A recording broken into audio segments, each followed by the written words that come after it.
नमस्कार दोस्तों, तो कैसे आप लोग। आपका स्वागत है इस नए YouTube चैनल स्टोरीस्केप पर। यहाँ हर दिन नई कहानियां, नए रहस्य और रोमांच से भरपूर अनुभव लेकर आते हैं।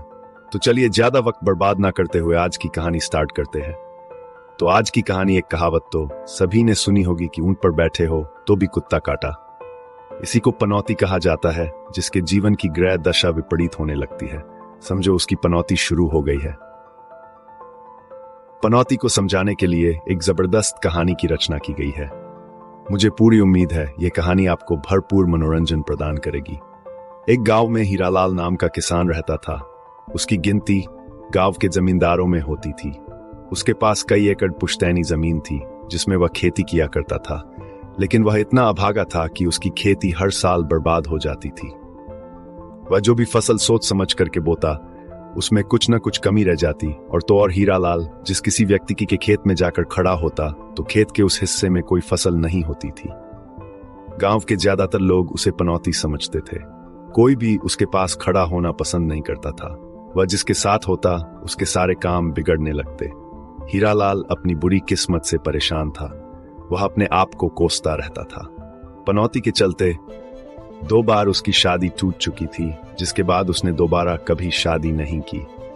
भले ही हीरालाल की फसल हर साल बर्बाद हो जाती थी, लेकिन वह खेती करना नहीं छोड़ता था। इस साल मौसम विभाग की जानकारियों के अनुसार जोरदार बारिश होने की उम्मीद थी, जिसके चलते गांव के लोगों में खेती को लेकर डर बना हुआ था। सभी को लग रहा था कहीं ऐसा न हो कि हमारी फसलें बर्बाद हो जाए। लेकिन वहीं दूसरी तरफ हीरालाल के आत्मविश्वास में कोई कमी नहीं थी और वह बिना डरे अपने खेतों में जुताई करवा रहा था। हीरालाल को नुकसान झेलने की आदत थी। गांव के किसान डरे हुए होने के बावजूद एक उम्मीद में अपने खेतों में बीज बोने लगते हैं। हीरालाल अपने गांव के कई खेतों में जायजा लेने के लिए चक्कर लगाता है, लेकिन किसी खेत के अंदर वह प्रवेश नहीं करता, क्योंकि उसे अच्छे से पता है कि वह एक पनौती है। अगर उसने किसी के खेत में कदम रख दिया है और अगर उस जगह फसल नहीं हुई तो इल्जाम उसी पर आएगा। हालांकि वह इस बात से अंदर ही अंदर दुखी रहता था, लेकिन वह अपने दिल का दर्द छुपाकर अपने काम में लगा रहता था। गांव में लगभग सभी ने अपने खेतों की बुवाई कर ली थी।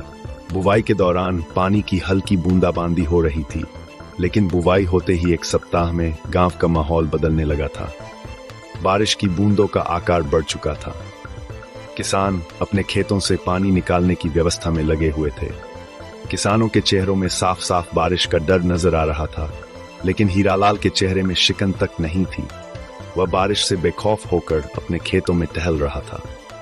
एक रात बारिश अपना विकराल रूप धारण कर लेती है। गांव के आसपास के नदी नाले पूरे उफान में आ जाते हैं। पानी गांव के खेतों में घुसने लगता है और जैसे ही लोग सुबह उठकर गांव के चारों तरफ देखते हैं तो उनके होश उड़ जाते हैं। गांव के सभी किसानों के खेत पानी से डूब चुके थे। पानी ने सभी की फसलों को नष्ट कर दिया था। किसान इस त्रासदी से टूट चुके थे और अब सभी को पूरी उम्मीद थी कि किसी भी खेत में एक दाना तक नहीं होगा। और कुछ हफ्ते गुजरने के बाद वही हुआ जिसका गांव वालों को डर था। गांव के किसी भी खेत में अनाज का एक पौधा तक नहीं उगा था, सिवाय हीरालाल के। आसपास के गांवों की सभी फसलें तबाह हो चुकी थी, लेकिन हीरालाल ने इस वर्ष की खेती में इतिहास रच दिया था। उसके खेतों में आज तक इतनी अच्छी फसल नहीं हुई थी। उसे खुद इस बात पर यकीन नहीं था। दूर दूर के गांव से लोग हीरालाल के खेत देखने आ रहे थे। सब ये जानना चाहते थे कि हीरालाल ने किस तरह के बीज और खाद का इस्तेमाल किया है कि इतनी खतरनाक बारिश में भी इसके खेतों की फसल बर्बाद नहीं हुई। हीरालाल मन ही मन प्रसन्न था, लेकिन कहीं न कहीं उसे अचंभा लग रहा था कि आखिर क्यों सबके खेत बर्बाद हो गए, लेकिन उसके खेतों को कुछ नहीं हुआ। गांव वालों की नजरों में हीरालाल के माथे से पनौती का ठप्पा हट चुका था। अब लोग उसे किस्मत का धनी समझने लगते हैं। हीरालाल पैदल अपने खेतों की तरफ जा रहा था, तभी उसे एक बुजुर्ग व्यक्ति नजर आते हैं। हीरालाल उन्हें पहले से पहचानता था, इसलिए वह उनके पास जाकर बैठ जाता है और औपचारिकता के तौर पर उनका हाल चाल पूछने लगता है। बुजुर्ग व्यक्ति अपनी बहू से हीरालाल के लिए चाय लाने को कहते हैं। हीरालाल चाय पीने को मना कर देता है और कहता है, अरे बाबूजी, अभी खेत जाना है, फिर थोड़ा शहर का काम भी है। यहां से गुजर रहा था, इसलिए सोचा आपके पास थोड़ा बैठ लूं तो आ गया। तभी एक गाय हीरालाल के पास आकर खड़ी हो जाती है। उस गाय को देखते ही बुजुर्ग व्यक्ति का पूरा परिवार बाहर निकल आता है।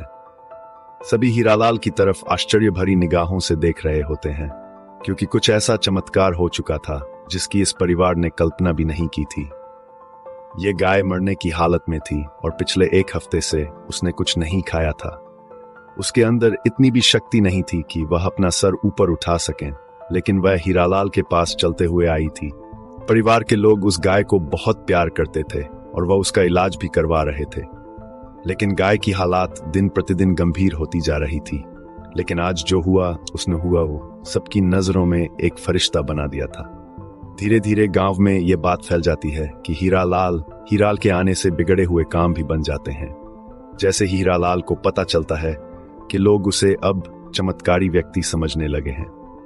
उसे अपनी कुंडली में संशय उत्पन्न होता है और वह एक प्रसिद्ध ज्योतिषी के पास अपनी कुंडली लेकर पहुंच जाता है। ज्योतिष आचार्य हीरालाल की कुंडली देखते ही मुस्कुराने लगते हैं। ज्योतिषी बहुत ज्ञानी थे और वह हीरालाल के ग्रहों और नक्षत्रों से उसके साथ हो रहे चमत्कार को देख लेते हैं।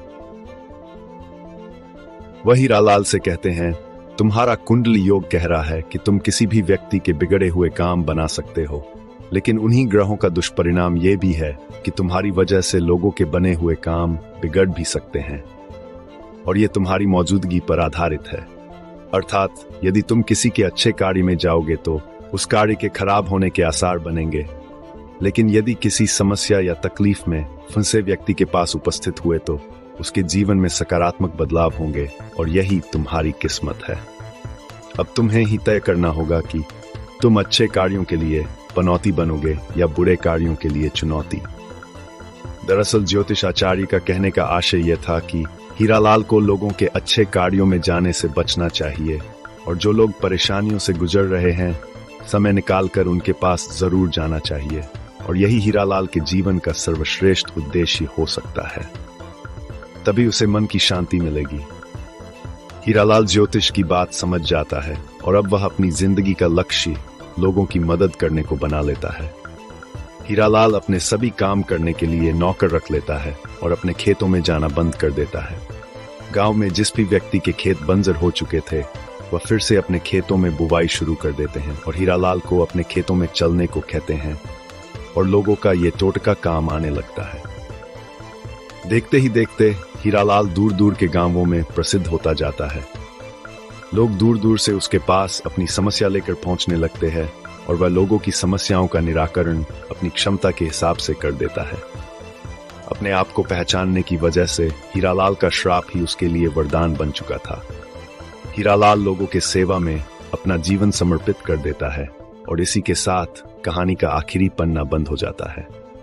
धन्यवाद इस कहानी को देखने के लिए। अगली बार फिर से मिलेंगे एक नई कहानी के साथ।